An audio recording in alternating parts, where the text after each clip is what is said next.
Hello, and welcome back to Always Needing Important Medical Exams. I'm your host, Grenchler, and with me, as always, is my counterpart. I'm Whooper. Hi, everyone. I hope you had a great week. We're back. A week full of good anime and... Well, no. No, just... Let's not be unreasonable. Okay, so just regular anime. Sure. I mean, I hope everyone had a good week, setting aside any cartoons, from any country. I hope if you're in school, hope your test went well. Hope you're hanging out with your friends in the cafeteria. If you're just a wage cuck like myself, hope you're making lots of dollars. And where am I going with this?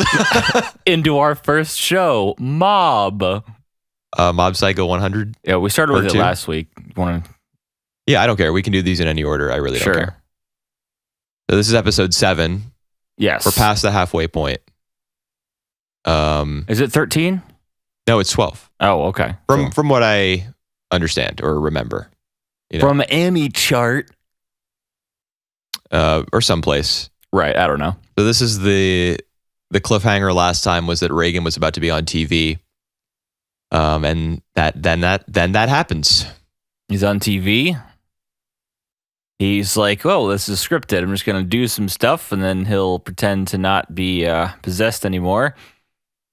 So I'm going to ad-lib for 30 minutes. And then it turns out, oh, nope, he was acting the whole time. This was a setup. Yeah, I wonder whether Jodo Kirin, the other psychic, like the old-looking dude with the purple lips, who he kind of humiliated a few episodes ago. By kneeing him in the stomach to stop a possession. Right.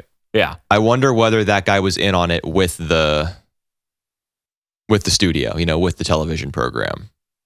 It kind of seemed like the way they addressed him that he was a well-known personality or perhaps even like a frequent guest of the series. Right. Because if he had been working on his own, he could have just kind of swung it in that conversation they were having with the production grunt on the floor, who was like, okay, so we're going to lead with this person, and then, we'll, then Reagan will just be hanging out in the background. Jodo kind of flips it on him. So I mean, I got the sense that they were cooperating. Yeah, I mean, that seems likely, because it seems that he has some clout.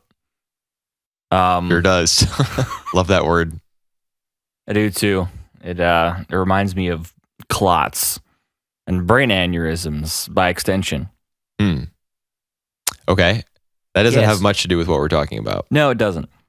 But yeah, it was pretty obvious, or at least I thought it was, that Jodo was going to set him up and that this was going to be some way to basically just a takedown. Yeah, sure. But okay, so it seemed obvious to you that he was cooperating with the studio?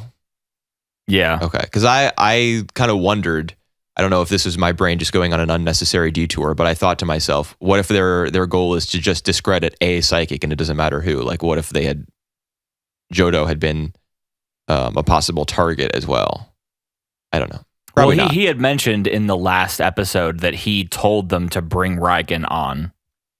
Oh, I think I remember that now. Yeah. That's a good point. Right at the end. That's a good point. Okay. Never mind. I just spent 3 minutes talking about that for no reason.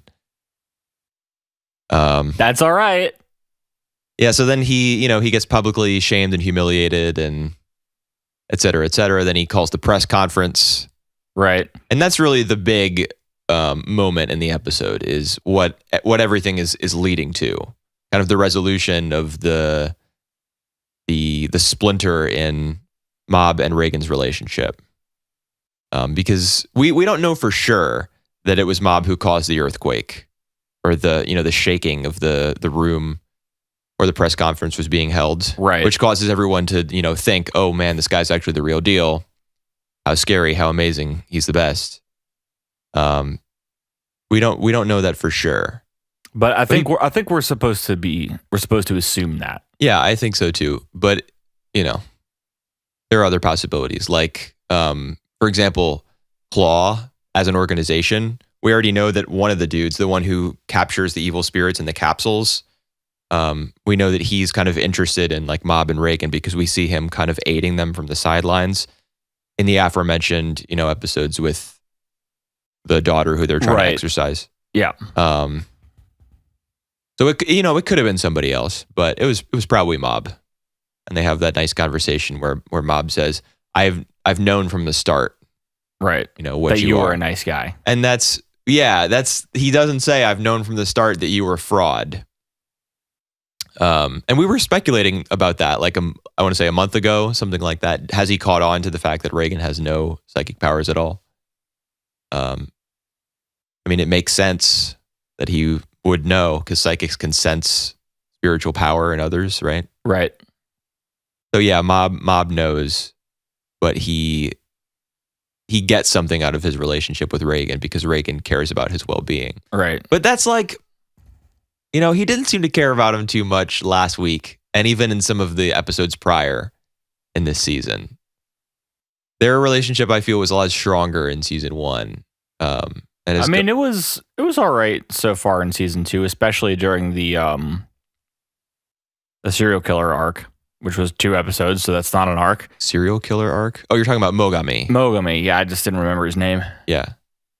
Yeah, because he was like, it's like, where are you going? Mob's going to do this. I'm going to stay right here and make sure nothing happens. Well, yeah, that's pulls true. Out his phone and plays Snake or something. He demonstrated some faith in his abilities, but in terms of caring for him as an individual and as a human being, that I think we've seen a little bit less of and more of we saw Reagan as a manipulator. We saw some of it with the exercising the family at the house.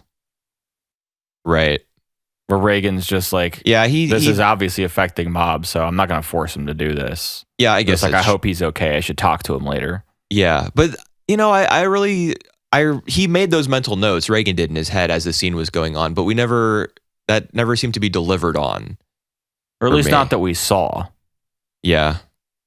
In any case, Mob values Reagan's role in his life. Right, even though he has a dad.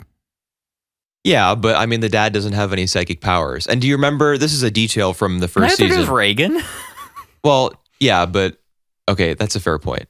This is a detail from the first season. Do you remember that Mob was he kept, accidentally bending spoons, yes, and his parents were like scolding him for it? Yeah. Yeah. Yeah. And that was like a metaphor for puberty. I feel like it's something he can't control. His body is changing, quote unquote. Right.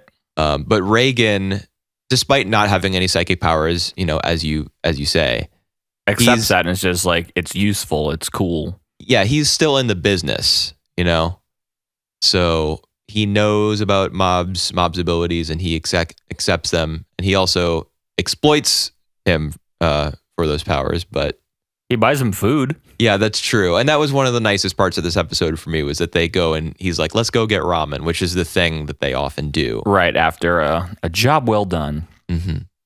Yeah. So it's nice that they're back on good terms. I didn't totally, I think the show presented that whole scene very effectively. It had the sweet little insert song playing over top of everything. We got the little kind of spinning camera movement around from Mob back around to Reagan, and you could see that Reagan was like kind of emotional. His eyes were kind of like glistening, which is not something you see from him like ever. So that's a big moment in terms of just like as you're watching and as you're processing everything that's on the screen in front of you. If you see somebody acting in a way that they typically don't, you're registering that as a viewer. So that's important. Yeah, it's a visual representation of what we at least want to assume is some sort of evolution in Reagan's character. Yeah.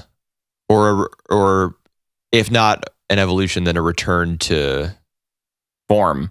Yeah, or like the status quo of them being chums. More even. Yeah, did you notice that Mob wished him a happy birthday? Yeah. And he was like the only person to do so, apart from his mom, who sends him like kind of patronizing emails. And a written statement for an apology. Right. So Mob is his closest friend, it seems. Yeah, a middle schooler. A middle school kid is a 28-year-old man's closest friend. FBI, open up. Ladies and gentlemen, we got him. I think the show did a really nice job of presenting their reconciliation. I didn't totally feel it, like in my gut, but just seeing how it assembled it and put it on screen, I think it did a nice job. And then the preview for next week's episode, I wrote down, I was like, more school next week. Hell yeah. Hype. He's going to confess his love to what's-her-face, and there's going to be like a race in school. Have you, I know you haven't seen like too many anime series, but are you aware of the trope of field days, like sports festivals in school-related anime? Have you ever seen that? Maybe. I don't know if I've seen enough to recognize it. Okay. That's a thing in Japan. It's like a big deal. It's like, we have field days here in America, but it's a much bigger thing in Japan. Like the entire school they compete as classes. Because the way that classrooms work in Japan is all the people in your class, they stay in one room, and the teachers move from one room to another. So you're taking class, like all your different classes, let's say Japanese, English, history, math, etc., with the same group of people. So you're over the course of a school year, you get to bond with them like quite extensively. So then when field day rolls around, you're competing with your class against all the other classes, and it's like a huge deal. So apparently we're going to get some version of that in the next episode. So I'm like, will Mob succumb to pressure and use his psychic powers to win? Or will he remain virtuous? Tune in next week. I really doubt to hear two people talk about what happened. Or just watch the show yourself. I really doubt that he'll use his powers. Yeah, I know. Has he even been tempted to use his powers at school before? Or like to cheat or to gain an advantage? I don't know. At least not that we've seen. Yeah. Yeah, I mean, he's just too good of a guy.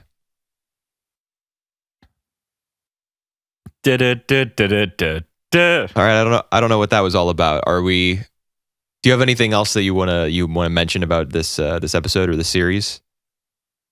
No, I like this episode. I like Reigen as a character because, even though he has some redeeming qualities, overall he's still kind of a sleazy dude. Yeah, he definitely is. And that's one of the things that I like about some of my favorite shows and series is when the character doesn't have like this huge redemption arc and pull like a 180. 360. 360. Do a 360 and walk away.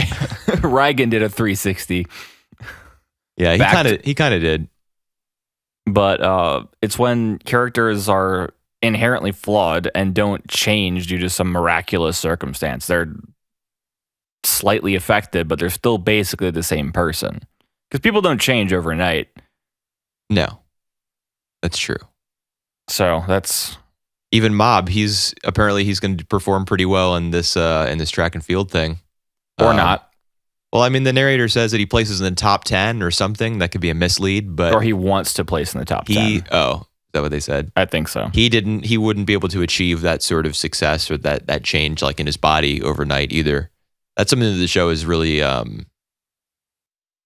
forward in presenting, is that like Mob really, the things that he wants to change about himself are not things that can be achieved with miracles, like which he has access to. Right. But what he wants is to improve himself, like his own physical being and his emotional and mental life, let's say. That's your biggest record for push-ups, Mob. Yeah. Gym bros are best bros. They sure are. They are in real life too, for the most part. Is that right? I gotta go back to the gym so I can be a cool guy. All right, we want to move on to another show? Sure, let's talk about the promised something will happen in this show eventually land. Okay. Episode 6, right? Yeah. Let me scroll down in my notes here. Okay, I'll keep them entertained while you scroll. He's scrolling He's done. All right. You've been entertained. I took almost no. In addition to writing down almost nothing about this episode, I watched it pretty soon after it came out because I was discussing it with the other guy on the other podcast. Right. Seals a guy. Right. So I don't, I don't really remember what happened, man. I do, but you go ahead and talk about it. Obviously, you're not totally pleased with the series. No, this was the episode where it's just like, you didn't trust us. You should have trusted us more. I'm sorry. Let's start crying. Epic music. We're friends again. Yay. Yeah, that did seem to be pretty compacted to fit in one episode. Yeah. You're talking mostly about Dawn. Yeah, Don and Gilda, and like, you didn't trust us. I shouldn't have punched you. I'm sorry. Let's all go crying. What was that in the corner? Oh no! What are you talking about? The corner? What's that? Ray thought he noticed something behind the building when they were outside talking. Oh, was it Crone? Yeah. Did we see? Okay. We didn't see her there, but she shows up at the end and just like, hey, so meet Skita. Yes, I'm going to assume that's what she said. As I saw you, or I saw it. Yeah. In her creepy voice. Yep. Yes, I agree that Don's his whole thing, his outrage at them not trusting him, and I mean the thing that he was perhaps upset about that was at the root of his displeasure, was that he learns that Connie is dead. Because he was very attached to her. I don't know if you remember, even in the first episode, it's Dawn who gets the most emotional about the fact that she's leaving the house. I don't remember that, no. Okay. They were like really close, apparently. Maybe they had some sort of like older brother, younger sister relationship. But that's the thing. Like it makes sense that he would be so upset because he inadvertently like learns that she's dead. He learns about the demons and about what her ultimate fate was. But if that's the case, he should have been so pissed and like repulsed by what they had done and what they had allowed to happen without telling anyone about it. Or what Ray. Just him. I guess. The other two didn't know. What Ray had allowed to happen. Well, he punches Norman too, because he's just a mad boy in that scene. He should have... Absolute mad lad. He should have been so repulsed by what Ray had done, like on a moral level, that he shouldn't have been able to trust them or like even speak to them for longer than just half of an episode or a third of an episode before the eventual reconciliation. I think it was like 2 or 3 minutes at most. Right. Because it was he leaves and then instantly they're outside and just being like, oh, we're friends again. It's the next scene. Yeah, it's just pacing is not this show's strong suit. Yeah, and that's a problem for a series that's supposed to be like a little more psychological and a little more like leaning into horror a tad bit. It's already difficult enough for anime to accomplish anything in those genres because of the obstacle, like the hurdle you have to overcome. You're looking at cartoon characters like you're not looking at real people. So there has to be an additional effort on the production team's part to like get you immersed in what's happening. If they fail at that, and then in addition the rate at which new events are being put on screen is too fast or too slow, that's another strike. Yeah. So that's bad. So the other big story element was the books that they found from the outside world that were William all marked Minerva with Minerva's markings. Right, it's like Morse code, the little circles around the bird. Right, which have stamps. different words to them. Yeah, so now, a little more information about the outside world that we got in this episode, which is nice, I guess. Right, and I think they're gonna study the books more and find something. Like I remember they said in one of the books that certain pages have been ripped out, and I feel like that's a clue to other books. Certain pages have like information on them or something. I don't know. Yeah.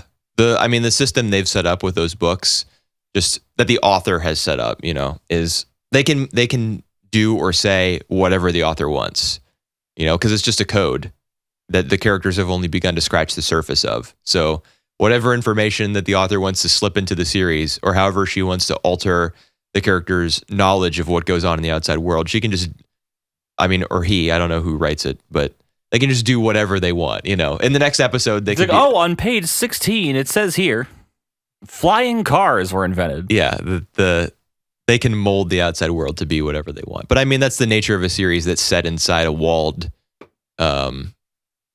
city, inside a wall, or like a walled community, whatever you want to call it.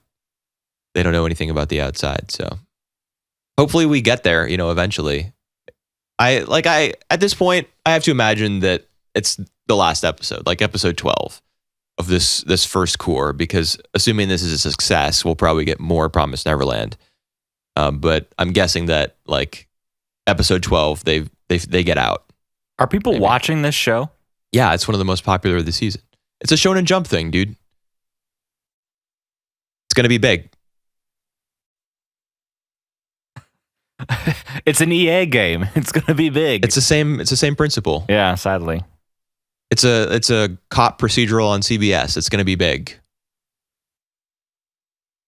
Returning this fall on CBS, The Promised Neverland. I don't think that would go over very well. But what do I know, Maybe one day we'll see anime on one of the like big 4 American networks. Technically, if you count Saturday morning cartoons, there's tons of anime on the big 4 networks. No, those don't count. Like Pokemon and Yu-Gi-Oh! And stuff. Those were on WB50, dude. I don't remember what was on the big 4. Which is now the CW. Right. But that's not one of the big 4 networks.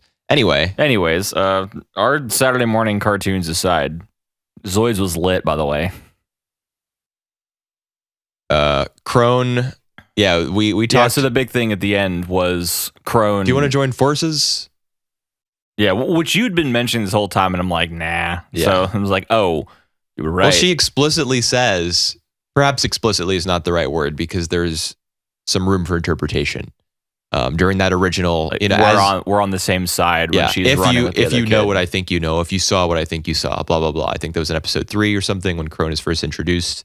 And I've been harping on and on about that because I'm like, when is this going to be elaborated on or resolved? So here it is. Crone is going to cooperate with them to take down Isabel. Story progression by blunt force. Yeah, I don't really mind it. It's nice that the kids there were some consequences for the fact that they are blabbing about their plans in like loud voices in the middle of like yelling and hitting each other and crying, and I'm like, how do people not hear all of this? This is something that I actually mentioned in the other podcast, was that like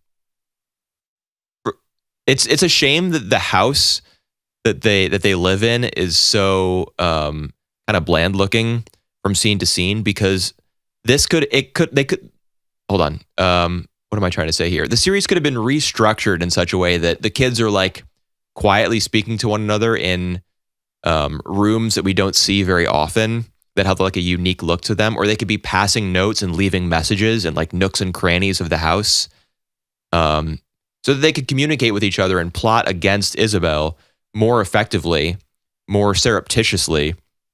Right. And at the same time, we would be learning more about their environment, the house that they're trying to escape. But instead, the house looks ugly, and they're like not even bothering to lower their voices when they're talking about how they're going to get away from their eventual fate of being consumed by demons. Like, doesn't that seem like the sort of thing you would want to keep hushed? Just a little bit, yeah. So they got their comeuppance, I guess, in the form of Crone like creepily asking them if they want to team up. But that's not what should have happened. Like, what should have happened is she should have found out about their plots, their schemes, their plans through like, I don't know, effective espionage, instead of just, I don't know, probably being outside of a door and walking next everything to a window and being like, oh, look. Yeah, there's just a lack of subtlety. I think a good way to put it, or at least I would, is that I feel like this almost doesn't work as a TV show. Why? Why do you? Because of the reasons you just mentioned. But those are probably issues in the manga as well. It'd be boring to watch a TV show about people who just pass notes most of the time. Because I don't think that. Well, especially for us, because we'd have to like pause and read the whole note and in Japanese and stuff like that. Unless you have the characters then internally monologue what they're reading. That's what would happen. And that's not just an issue with anime. Tons of, like when a character gets a text message, often you'll hear the person speak the text message. That happens in all sorts of TV. Yeah. I can see what you're saying. Like, if the would characters are work better constantly as, like, speaking a manga or a book. Well, it is a manga. But yeah, if the characters were constantly passing notes and speaking in hushed tones, that might not be very exciting for the viewer. Is that what you're saying? I don't think I agree. I think you could make that interesting. I mean the average viewer. No, I don't agree with that either. Think about Death Note. Death Note is perhaps the most well-known anime in history. In the West, at least. Really? Yeah, I think it Naruto? might. Well, yeah, maybe. How do you outdo Naruto? Death Note I'm telling you, Death Note was a massive hit. Death Note is like the one anime that if you ask some random frat boy in college, hey, have you seen any anime? I feel like Death Note might be the one that they would say, oh yeah, I've seen that. That was pretty cool. We'll have to put out a poll. And no, I'm not doing it. We're just going to poll frats and be like, what's your favorite anime? I could go back to campus and record myself. Like I could become like an epic vlogger. Anyway, I went on a little bit of a tangent, but the reason I brought up Death Note is because the characters are constantly thinking things to themselves. Like there might be as much internal monologuing in Death Note as there is dialogue. And the Promised Neverland could have taken that approach. The characters could read a note that had been passed or left in a specific place. They could read it to themselves and then think about it while perhaps authoring a response and leaving it elsewhere. I don't know. There's like the way it is on screen as it exists is not the way it had to be, I don't think. But, it's fine for what it is, I guess. People are enjoying it, and that's cool. Well, they're wrong. That's the thing about like watching anime, watching television, films, music, movies, books, video games, whatever.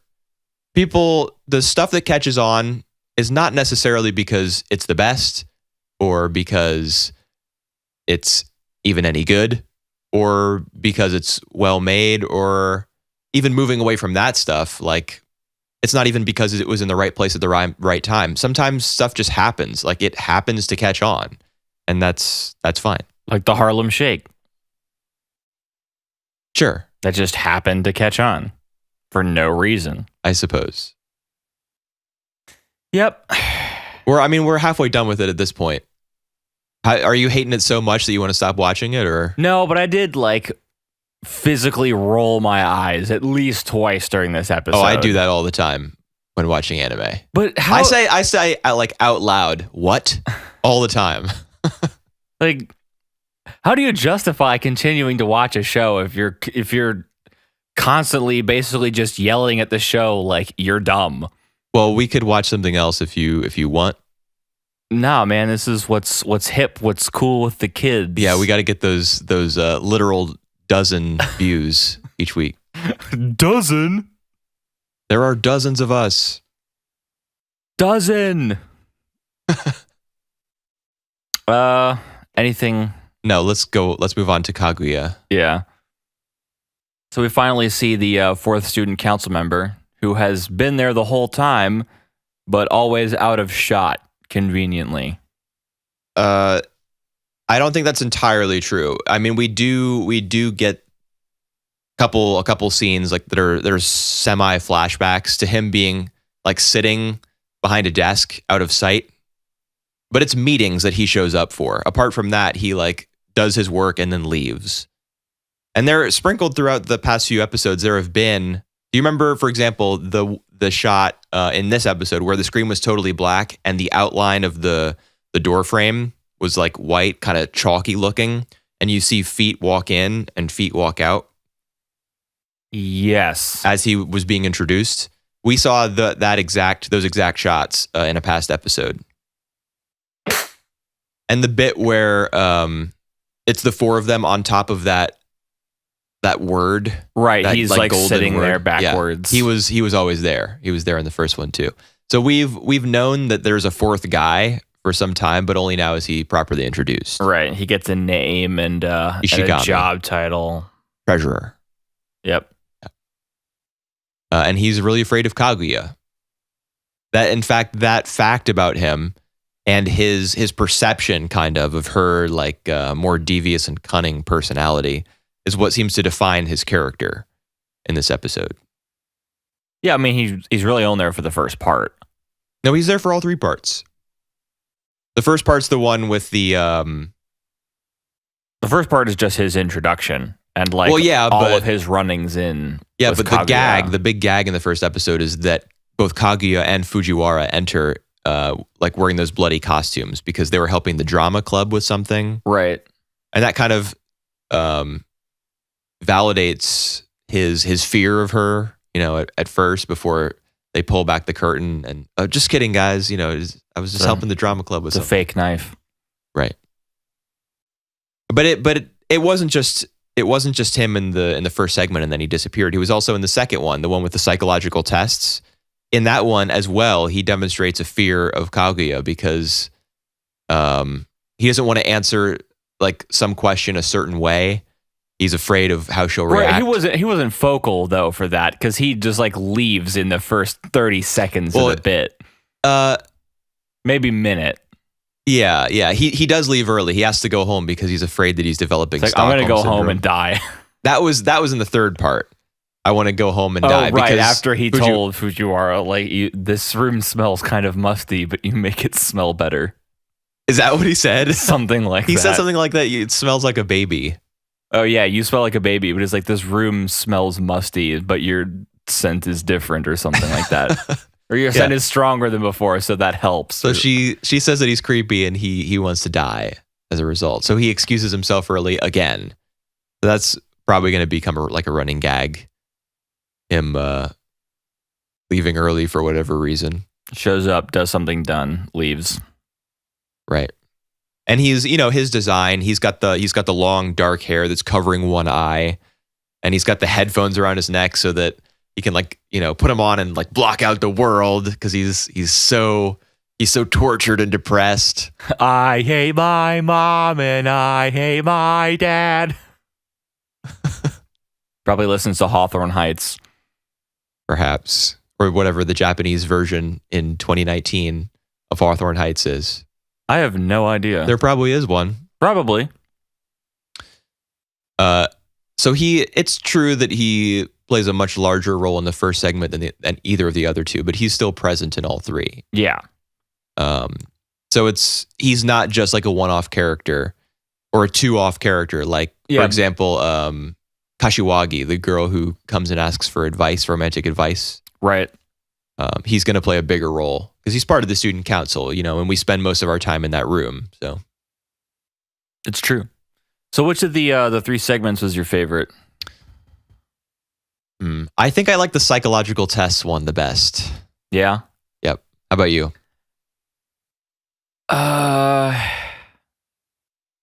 So we had the one. I mean, I hate to agree with you, but not because I'm like afraid of agreeing with you or anything. It's just because then I can't offer like a dissenting opinion and have a conversation about it. Well, we can have this too. We can have a conversation about why we liked it. So why was it your favorite?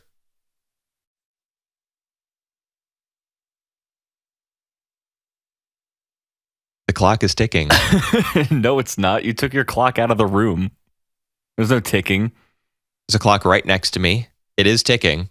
Oh. But I was referring to your lack of an immediate answer. Do you remember any of the tests? Yeah, I remember the tests. Okay.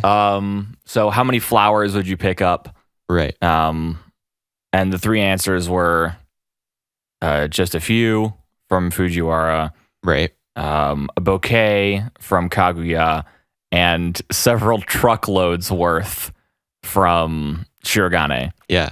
And the answer to the test was, that's how much you love the person you're interested in. And we get that shot of the truck backing up and dumping all the flowers on Kaguya. And I really liked that. That was my favorite shot of the entire episode because of the way that it was stretched out. Because she first, upon hearing the significance of the test, that it's supposed to represent how much you love your crush or your whatever. Yeah. She is like, taken aback by that. And then she visualizes the dump truck like slowly backing up and slowly dumping the flowers, like very gently onto her so that it totally surrounds her and we can't see her anymore. Right. She's like totally, it's like she's jumped, a pile of leaves has been dumped on her head. And you can't. Or in this case, a pile of flowers. Indeed.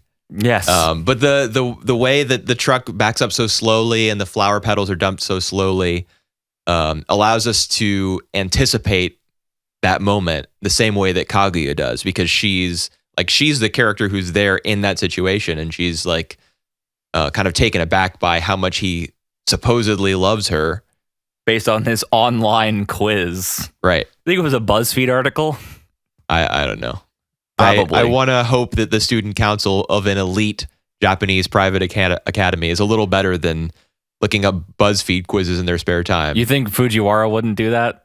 Oh, she definitely would. And she's the one who pulls it up. Yeah. But it's nicely timed. That scene is nicely timed. I thought so too. It doesn't do like a Family Guy gag where it takes like 40 seconds out of the episode or something dumb. Yeah, that would be bad, I suppose. I do like the show's comedic timing overall. Like another moment from this episode that I liked was at the very end. The third segment is the one about Kaguya's nails. Right. Because her valet, her attendant, whatever you want to call her, Hayasaka, wants to like glam her up a little bit. So she gets the press-on nails, I think. Well, she paints her nails and then... Oh, the rhinestones on the ring fingers. Rhinestones on, both ring fingers. Yeah. So at the very end, Shirogane is trying to compliment her, but he can't do it. He's too embarrassed. So he rides off, and just before he disappears over the hill, he kind of freezes in midair. And you can see like his hunched over position. So it's funny that he kind of freezes there and hangs there for a second, but it also allows you to kind of process his shame and embarrassment because of the position in which he's riding the bike. Yeah, he's like in the fetal position, but he's on a bike. No, he's not in the fetal position. He's just hunched over. But it isn't being in the fetal position. No, hunched over. The fetal position is like your knees are up against your chest. Right, but I said the fetal position, but on a bike, because you got to be on the pedals or you won't move. Okay, whatever. It's like it just the fact that they have that little freeze frame in there really really works both on a comedic level and as a way of acknowledging like how he's feeling about Kaguya. Like you get that extra stab of him like his fleeing the scene or his like running away from her is kind of stretched out a little bit, elongated, so you can feel more what he's feeling. Yeah. So those are nice touches. Somebody on the blog told me that this episode was storyboarded by the director of the series. So now you know. do do do do. So we had the same favorite segment. Yep. Which was your least? Doesn't always happen. Favorite? I don't know. I think maybe the first one was my least favorite. Yeah. Yeah. I just I don't know. Like I think they really laid it on thick how afraid Ishigami is of Kaguya's character. It's true that she does threaten him with a knife. Like she says, if you ever spill the beans, the next one will be a real knife. Yeah. So he has every reason to be afraid of her, but just the fact that his character is like kind of consumed by that didn't exactly endear me to him to me. I don't think he's supposed to be an endearing character. I think he's supposed to essentially be a NEET that goes to school. Well, NEET by definition means not employed, educated, or in training. So if you're going to school, you're not a NEET. A NEET just means like you're not contributing to society at all. No job, no school, not training for anything, whatever. Okay. I actually didn't know that stood for anything. It does, yeah. It's a Japanese acronym, but the words that are abbreviated are in English. Weird. Well, I mean, English is like the first or second most spoken language in the world. Behind all of the Chinese variants. Well, Mandarin, I think, is maybe first and English is second, or perhaps they're flip-flopped. Something like that. Anyways, back to anime, which is not in Mandarin or English, if you're doing it right. It's it's in English sometimes, or English. No, it's not. I just, I worry about his character. Like, is that just going to be the gag? Are there going to be two gags? Like, one, he's afraid of Kaguya. Two, he has to go home early. Or are we going to get something more from him? As of right now, I can't really tell, and I wish. Well, I think he's supposed to be a really socially awkward person because he makes judgments on people based on what he assumes is 6% of their character trait by looking at their eyes. Like, yeah. Well, him saying that's like the guy who comes up to lunch and pulls out like people's stat cards and stuff. That's, who has stat cards of human beings. He's weird. I don't know, Kabuto. Oh, right. Who literally has a deck of stat cards. Right. I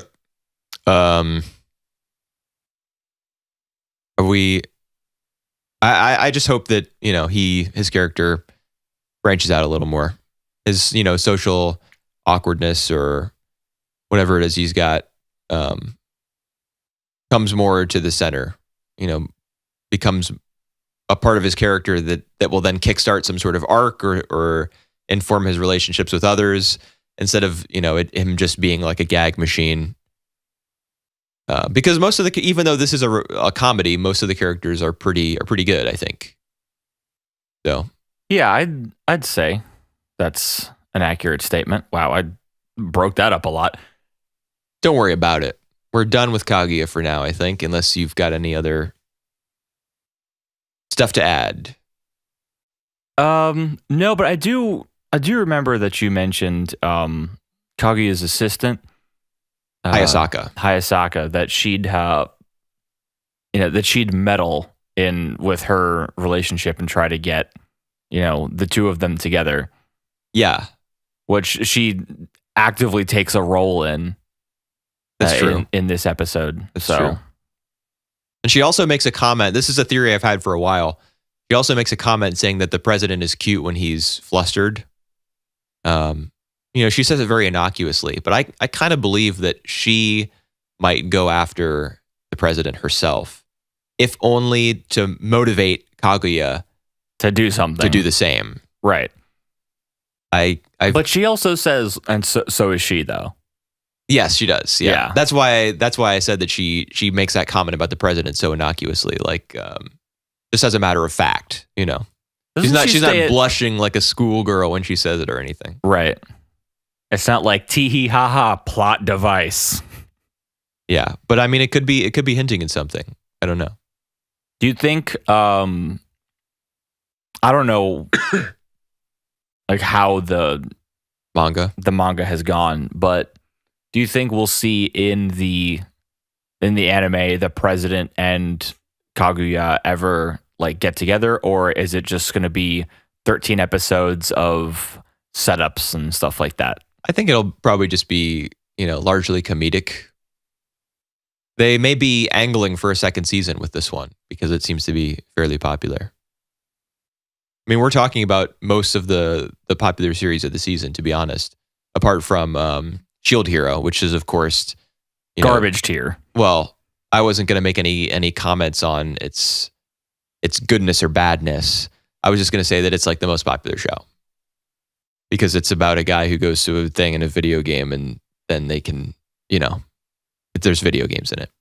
Anime fans, Western TV is obviously pandering to its obvious. Also, anime fans, watches a show about a person who gets transported to a new world where suddenly their skill at video games makes them sexually desirable and famous. God tier. Yeah, I mean, what's pandering about that? Nothing, obviously. Just You want to talk about a series just good TV. You want to talk about a series that is not pandering in the least. Baccano would be that show. Its format is difficult to follow. It's set in Prohibition era America. And all the characters have believable hair colors. Except for one of them. Who's that? The dude. Hang on, I gotta pull my actual notes up here. Huey. He's got purple hair. That's not believable. It just looked like dark red. It's absolutely purple because Shanette has purple hair as well. Yeah, I guess that's true. Which I'm sure I'm butchering her name, by the way. Yeah, it's like Shauna or something. That was close enough. It's French. I Americanized it. Is it still recording? Yeah. Okay. Yeah. So we can talk about Baccano for a bit. How many minutes are we at? 45. I suppose that's good enough. Yeah, so we didn't have one episode that was just a giant block like we did last time. So I guess we'll kind of just skip around and cover all the events. We had half of an episode that was kind of a giant block. I think the first half of episode 9 was totally dedicated to one story. And I'm going to scroll up here because I can't remember what it was. All right. First half of episode 9. It's everything to do with the rail tracer. Right. Vino. Right, aka Claire. Claire is his real name. He's kind of like in with the Gandor family. Yeah, I mentioned this last episode. Oh, did you? Yeah, because I said the Gandor is called in Vino, and I'm like, oh, that's the rail tracer. Oh, you did? Yes. Okay, cool. Yes, he's the rail tracer. And he just smears himself in the blood of his victims, which is why he's all red and crazy looking. So all the show's presentation of him as being like this otherworldly, supernatural character is just the perception of the people who he's about to kill. Right. And did we ever learn particularly if he's immortal? Like, is he an immortal or no? I don't know. I'm not sure. To know that for sure, we would have to get to the conclusion of the alcohol in the box story, which we're still following. Right. Who has it now? Isaac and Miria? Do they recover it from Dallas again? Yeah. At the end of episode 10? They steal it because they're like, oh, right. we're gonna grift the mafia families. And then they see them leaving the box. They think it's bribe money. Turns out it's just booze. Right. And they're disappointed by that. So then they make the decision to go ahead and get the Martillo family. Right. Which is where they get shot and all that stuff. And that was like a really complicated, convoluted sequence of events that brought those characters together at the end. But rewinding a little bit from that, what did they do with the box, with the elixir in it?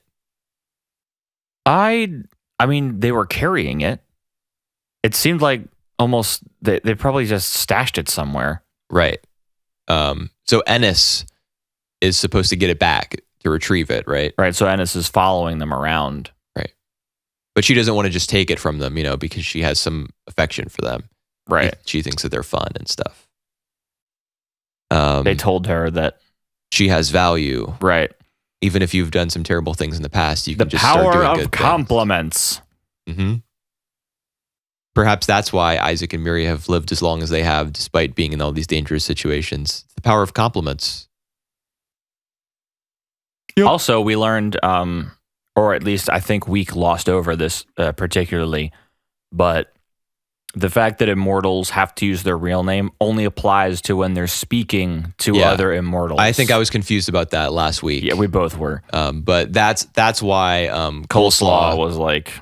That's why he could wonder, why did I use my real name? He kind of rationalizes it internally in this episode, and we're privy to his thoughts. So we hear him think to himself, oh, there must have been another immortal. So who was the other immortal in that scene? We don't know. Is it Isaac and Miria? Do they drink some of the alcohol that they stole from Dallas? I think it's fairly safe to assume that, but we don't know for certain. I would be kind of disappointed if they were immortal because they seem to exist in their own world, like their own version of Baccano. They're decidedly outside the very gritty, the otherwise gritty story. What if they don't know they're immortal? They've just never died. Yeah, I think I would be happy with that. That'd be interesting. Perhaps that makes them the most powerful immortals. Like, let's say there's a finite number, like in FMA, for example. You know, your power is not infinite. It's the souls that have been sacrificed to make the Philosopher's Stone that power your alchemy, and that power can be used up. So let's say that immortals in this series can only come back to life a certain number of times, and they've never died, making them the most powerful immortals. You know, maybe they'll be able to make some sort of deal with the demon that we heard from in episode 7 as a result, because they've never had to cash in on one of their extra lives.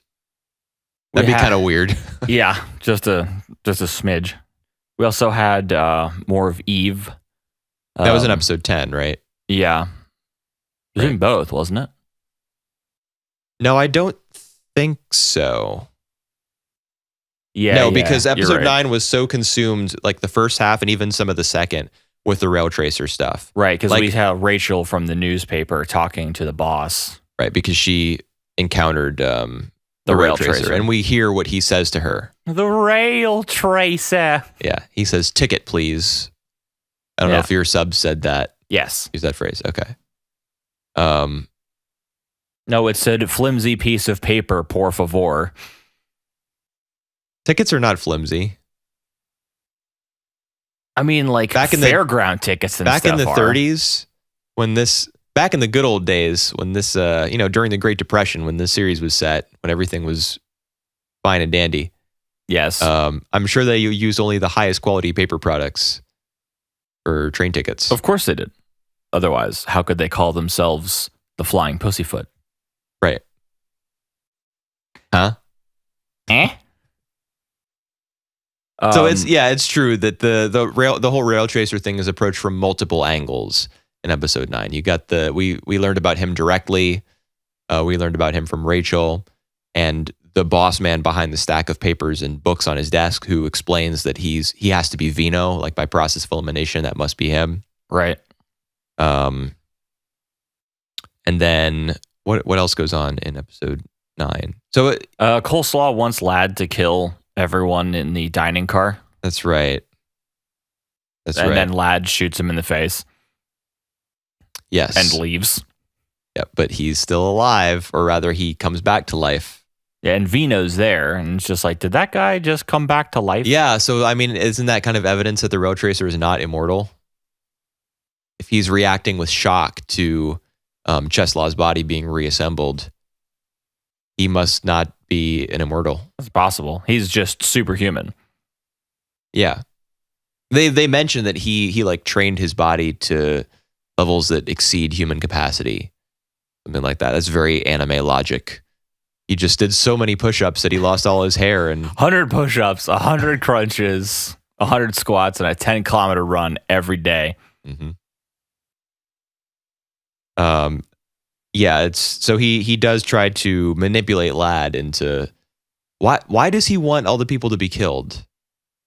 Because he wants to find out who he wants the to figure out immortal is, because he wants to absorb them before they can absorb him. Right. Yes, because he has a fear of being devoured. He expresses that at one point. But why is he on the train to begin with? That is not explained yet. Yeah. At least I don't remember anything being explained explicitly, like, this is why this child is on the train. Right. Okay. I don't think he's one of the most mysterious characters anymore now that we've figured out his MO, but we still don't know why we're seeing so much of him. Oh wait, he's moving the bomb to the Runarada family. Oh yeah, he did plant a bunch of explosives on the train. He says that. Wait. Yeah. Who are the Runaradas again? They're the super bad guys, right? Yeah, they kidnapped Eve. Okay, when you say he's moving the bomb to them, what does that mean? Like he's the seller. Huh. Really? That's how it sounded. I don't know. Maybe my subs are terrible. He's the seller. Okay. So where's the train going to pull it? It's going to pull into New York. Did it leave from Chicago? Is that right? Yes, left from Chicago to New York. Okay.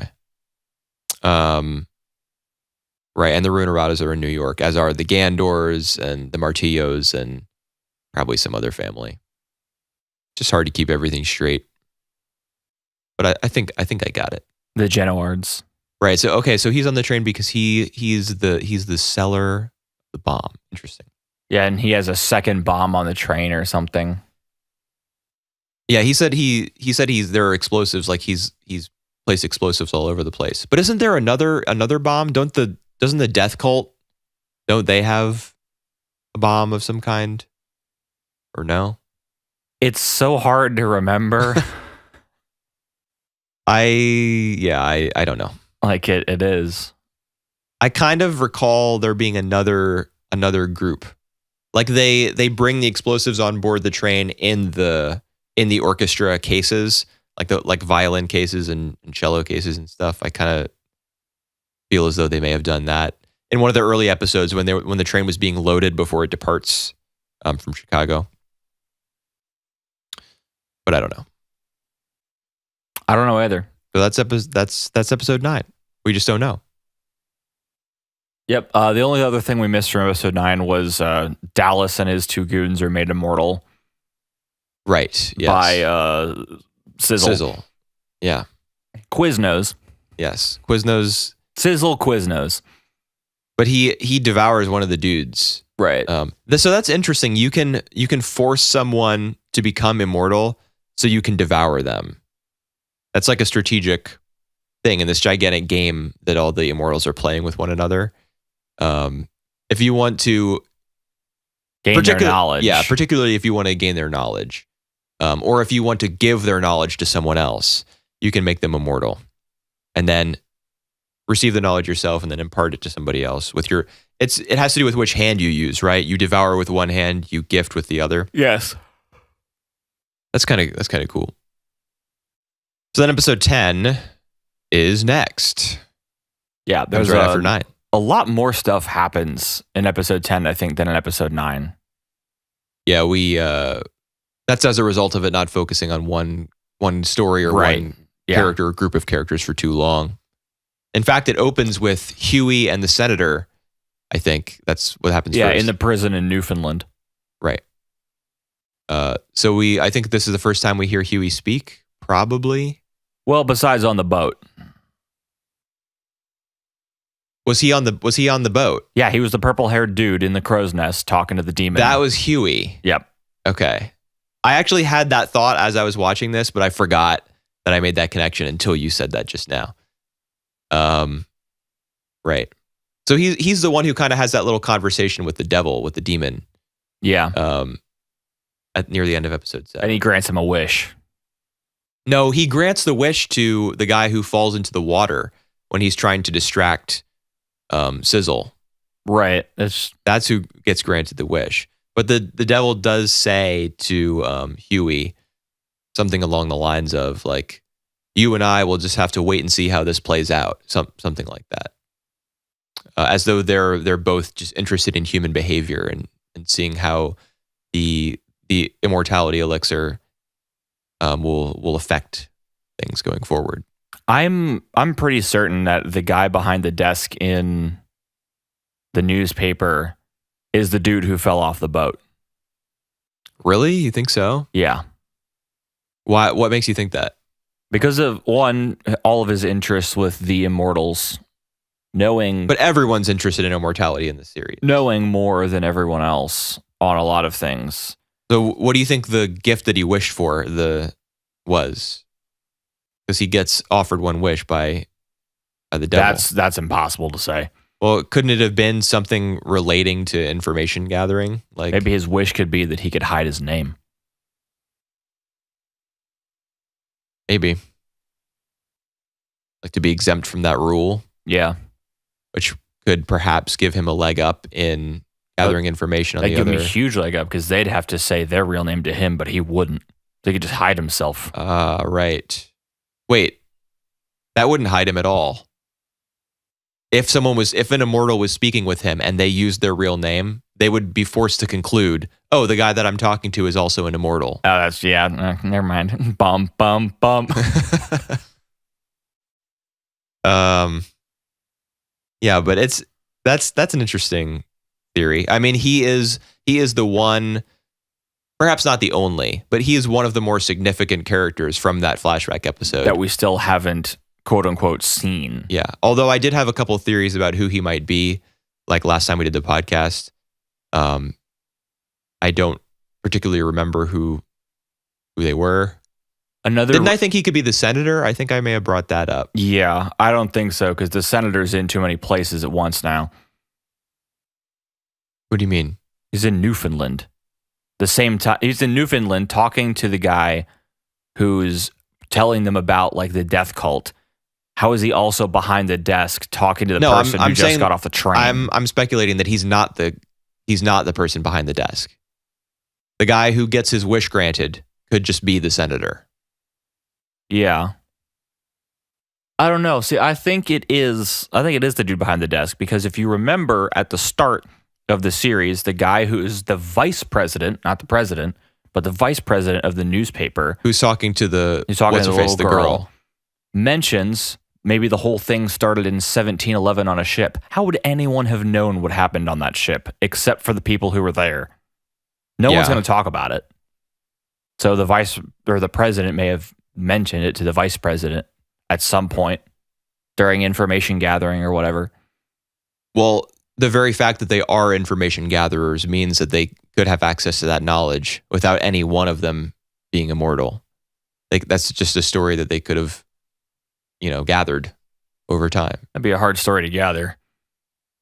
Perhaps, but the way that their scenes play out, they do seem to be angling for like very rare and valuable information. And a lot of them are clued in to the fact that there's like a big war between all these gangs that is focusing on one thing. And I have to imagine that some of them know that it has to do with immortality. Like Luck Gandor, for example, still being alive.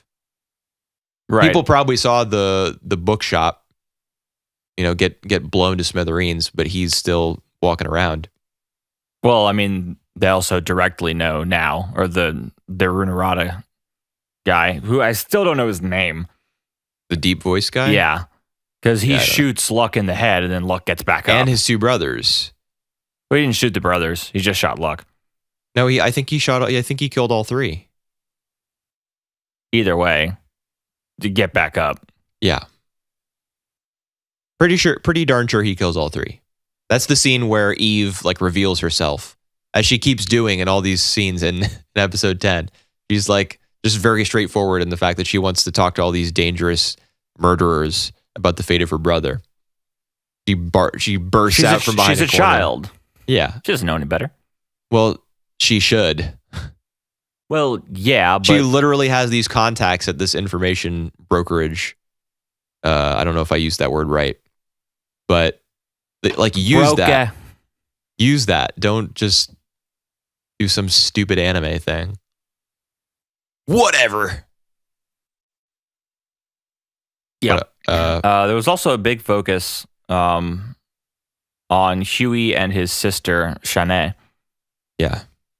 And that conversation that they have. Yeah, that was the coolest part of the episode for me. It's really interesting. She said something about giving up her voice in order to protect his secret. Right, so that she can't say anything, even under pain of death. I mean, I took that scene to mean that she couldn't even speak. Right, yeah, me too. That she literally can't speak. Yeah. So I wonder if that was some sort of supernatural exchange or evolution in the rules that are imposed on immortals. Like she's found out a way to... Well, she's not immortal. She's not? She specifically mentions, you're immortal, I will wither and die. Oh, yeah, you're right. That's like the most important part of that entire scene, too. Oops. Yeah. Why can't she talk, I wonder? Well, we don't know what other conversations that Huey has had with the devil or with the demon, because the demon says, we'll speak again. Yeah. You mean in episode 7 it says that? Right. So we don't know, like, has he gained more abilities or something else outside of the realm of just immortality? Like, what else could he have possibly, like, dealed with the devil? I mean, I don't think there's any reason for us to suspect that he has any additional power, because the way that Shawnee kind of lays it out in her mind is that all the guys in the black suits, all they want is the secret of immortality, and they're just using Huey and her to get to it. Yes. Yeah. As for why he's in prison, I don't know. But I really, in any case, I liked that scene, like the hand being put up, and just looking through part of it. Yeah, like she's on the top of the train. She has that fight with Ladd at some point or another. I think that probably happens after. That happens after the conversation. Yeah. So she's on the train, and then you see a hand like enter the frame. I think it's his. It's Huey's hand. Is that right? And then he kind of like looks through part of it in order to speak to her. So they have some sort of telepathic link. Right, or something like that. Which is definitely like an extra power. Oh, I see. Is that what you were alluding to when you said that? Yeah. Okay. Yeah. And she also has apparently the secret of immortality. She knows about it. Right. I wonder what it is. It's the elixir. It's chicken noodle soup. It's the elixir. I know, but what do you make it out of? Because they're trying to make it. You gotta have ingredients. What do you make it out of? I don't know. In episode 7, it was Misa, who's part of the Martillo family. Right. He's the one who got the knowledge from the devil about how to make it. Right. So Huey now has that knowledge as well? Apparently. Maybe. Or at least people think he has that knowledge. Okay, well. It seems pretty obvious that he does have it somehow. I just thought that was a really interesting way of like depicting their conversation on screen. Yeah. The black and white, the decision to make some of it black and white kind of highlights the distance between the father and the daughter. And there was like that little shot where there's all the white doves flying through the sky. And the one black dove. Yeah, which is probably her. Right. Some cool imagery and symbolism there. But we can't fully appreciate it, I don't think, because we don't know enough about them. This is the first time as you said, apart from getting to know him a little bit in episode 7, this is the first time we see Huey. Right. We don't have any real context yet. We don't know why he's in prison. We don't know what his goal is. We don't know how much his relationship with this demon or devil has progressed. If it has at all. We still don't know. We don't know why Shawnee is going to die, because that's been alluded to, right? Or is it the other woman? What other woman? I don't know. I keep mixing up Shawnee and Ennis. Whoops. Right. Well, we know that Shawnee will die eventually, just of old age. Yeah, but don't you remember like a scene from weeks and weeks ago where Goose, like the head of the black suits on the train? Right, because they said it's like once we have our master, we don't need her, so we'll get rid of her. No, I'm talking about a long time ago. I don't think they said directly we'll get rid of her. They just said she's going to die after tonight. Was that just an allusion to the fact that they're going to kill her? Yeah. Oh. Pretty sure. I mean, that makes sense, knowing what we know now, how fearful she is of them betraying her once they get the secret of mortality. Yeah. What else? Let's find out. I do remember really, really liking the bit where Nice and Nick, two of Jacuzzi's guys, right, they watch the fight between Ladd and Shawnee on top of the train, and they're like, wow, these guys are superhuman. This is so crazy. And then as soon as the fight ends, immediately like some dude with a shotgun leans out the window of the train and he's like, hey, you all done watching that? Get back in here. And so they're immediately they're thrown into another perilous situation. It's kind of like emblematic of the show itself. It's hopping from one dangerous situation to the next. And Nice and Jacuzzi have been dating for 10 years. And never kissed before tonight. Something then, like that. yeah. I don't really get whether he had just misinterpreted their relationship or what. But I mean, I guess Jacuzzi's like a crybaby and a coward that's built into his character. Like so Jacuzzi, I understand by being a coward, but there's got to be limits to that, man. Yep. So we don't know who that dude is, though. I don't recognize him. It wasn't the dude who's like, "You guys done watching that?" Oh, Shotgun Man come down here. Yeah, because he wasn't wearing a black or white suit. Who was he? There's the gray suits are about to be introduced. Get ready.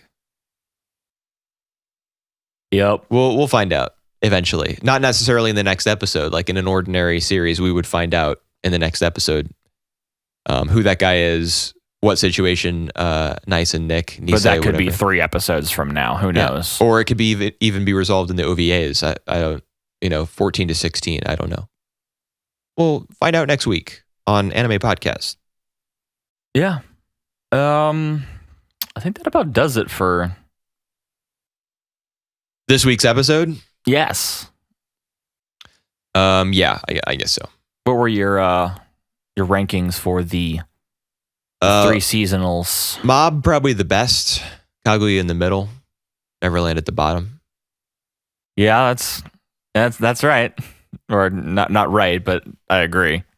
That's the fewer shows you watch, the more. Well, I don't know. Statistically speaking, I suppose that with fewer elements in the equation, like fewer variables, there's a higher chance of having the same outcome between 2 different people. Right. So, we used to do 5 seasonal shows. That was a lot, and we never had the same lists, ranks, whatever. But we were also we didn't agree on the shows beforehand. We did some of yours and some of mine, so they were going to be stacked differently simply on that effect.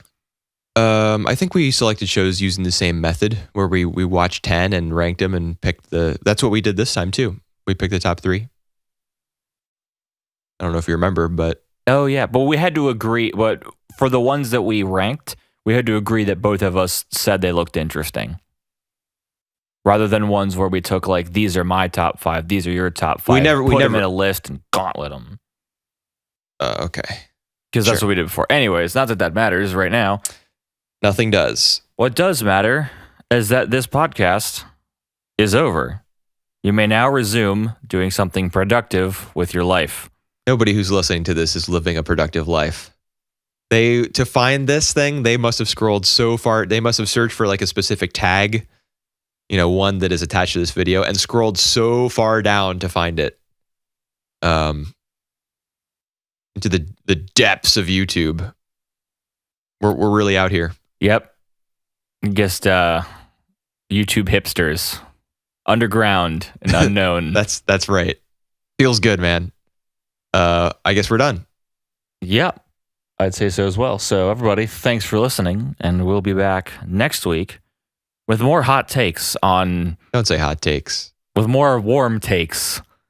I guess that's fine. On Chinese cartoons and Korean cave paintings. All right. Hit that stop button, would you? Okay.